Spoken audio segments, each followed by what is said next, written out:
Hello guys, magandang araw sa inyo. Welcome back to my channel.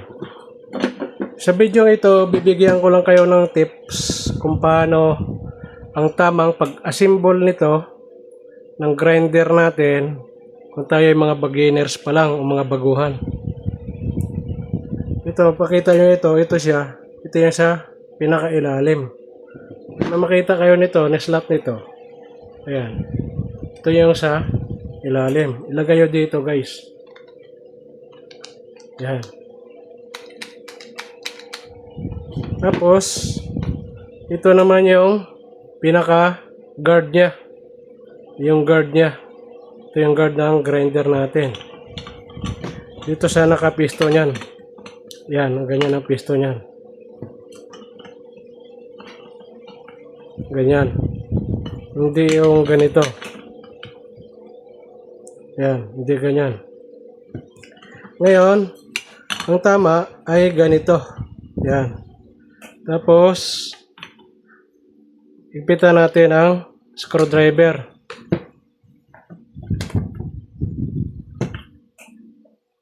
Ipitan natin ang screwdriver, guys.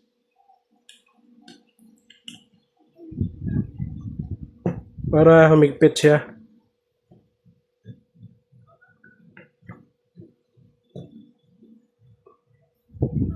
Ngayon, pag lagay nyo na ng guard, ganyan ang position yan. Yan. Kailangan dito yan. Tapos, ito yung pinaka cutting disc nya. Meron tayong dalawang cutting disc. Yung cutting disc, ito ay manipis. Manipis ito. Ito yung cutting disc. Meron tayong isa na grinding disc, yung makapal. Yun kung may ginagrind kayo, yun ang gagamitin nyo. Pero pag may pinaputol kayo, ito naman yung gagamitin nyo, yung cutting disc. Ngayon, ilagay nyo dito. Ito yung pinaka-lock. Yan. Lock ng cutting disc nyo. Ito naman yung panghigpit. Panghigpit sa cutting disc nyo para ito yung pinaka susi nya. Yan na yun, saktong-sakto siya. Para hindi siya sumbabay, kagaya nito, ayan. Ito yung lock ng grinder nyo. Idiin nyo lang ito. Yan, idiin. Tapos, higpitan nyo na ito. Yan. Ngayon, ito naman yung pinaka-handle nya. Ayan.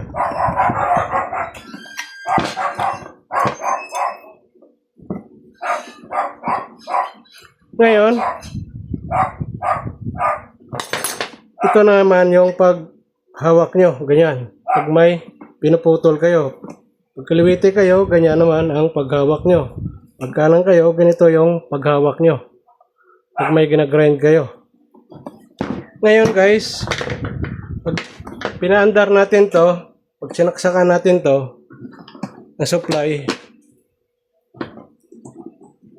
ang ikot ng grinder natin ay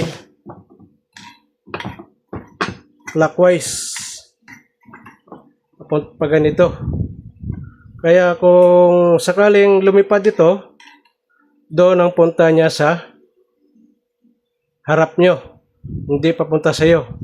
Sa harap, kaya pag halimbawa, pag nag-grind kayo, iwasan nyo yung mayroon doong tao sa harap nyo. At saka dapat naka safety glass kayo or naka mask kayo.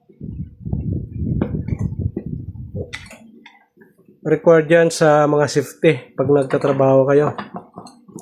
Ngayon, pag pinaandar natin to, ang ikot nito ay papunta dito. Pag may ginagrind kayo, yung talasik ng apoy ay dito sa inyo. Yan. Tignan nyo ha. Yung ikot niya yan ay pag ganito. Yan. Pag ganito ang ikot yan. Clockwise, hindi pa counterclockwise. Ito yung counterclockwise. Yan. Tingnan natin. Ayan, clockwise, diba? At saka pag, halimbawa, pag nag-ano kayo, nagpalit kayo naman ito ng blade, ng cutting disc nyo, ugaliin yung i-unplug nyo. Yan. Kasi kung sakaling hindi nyo na-unplug, mayroon kasi tayong dito yung mga switch dito. Dito yung mga switch na pipisil. Kung sakaling nag-ano kayo, papalit, biglang umikot siya, ma-aksidente kayo kung sakaling umikot siya. Pag napisil nyo dito yung switch, ito yung switch niya dito sa likod. Yan. Ngayon, merong kamalian na ginagawa ng iba.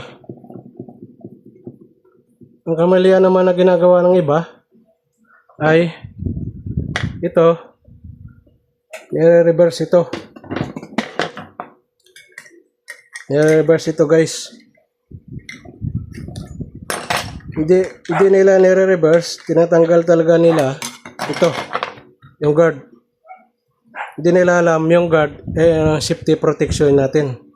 Na kung sakaling ano ito yung ano natin, cutting disc, nabiyak, hindi pupunta sa atin. Tatalsik lang yun doon. Dahil may protection tayo yung guard ng grinder natin. Ngayon, ang iba, ang ginagawa ng iba ay ganito. Pag mga alanganin gipit, tinatanggal ito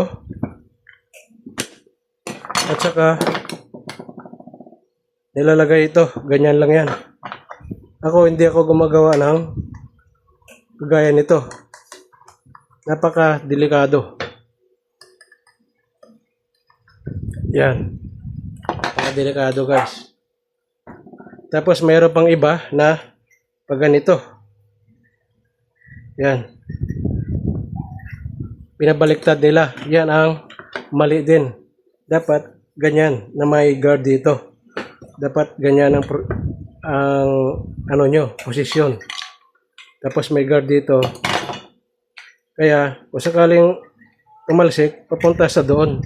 Kasi, yan ang ikot, oh. Yan. Yan nyo. Kaya, pag binaliktad mo na yan, pag nireverse mo na ganyan, diyan na papunta sa'yo. Papunta na dito ang ikot niyan.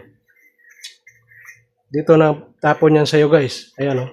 Pag binaliktad mo yan. Pero pag ginanayan mo, may guard siya, doon na punta niyan. Tapos pag nireverse mo, sa'yo ang punta. Oh. Kasi pag ganyan siya, oh, yan ang mga kamalian na gumagamit ng mga grinder. Napaka-delikado. Ito naman yung bapping na tinatawag. Kung sakali may pinapakinis kayo, ano man, plywood, di kaya mga nagkakabinet kayo, pwede yung gagamitin to. Di kaya pwede naman ito din sa bakal, guys. Yung bapping. Meron tayong mga iba't ibang sizes nito. Depende sa laki ng grinder natin. Ngayon, wag na wag kayo gumamit ng mga tinatanggal yung guard. Kasi napakadelikado. Dapat naka-face-shield din kayo pag gumamit kayo ng grinder. Ito ay mga tips lang na sa mga baguhan. Kung bago pa lang kayo nag-grinder, gumagamit ng grinder, ugaliin nyo mag-salamin at saka itama yung proteksyon ng grinder nyo. Huwag nyo baguhin. Kasi sa inyo naman yan papunta o sa sarili nyo naman yon. Kung sakali madisgrasya kayo, dapat safety first tayo habang nagtatrabaho tayo. So guys, salamat sa panonood. Pinakita ko lang kung anong tamang paggamit ng grinder at saka pag-assemble nito. Ito ay malaking bagay din sa mga baguhan lang. Sige guys, salamat sa panonood. Ingat kayo lagi kung saan kayo naroroon. Hanggang sa muli. Paalam.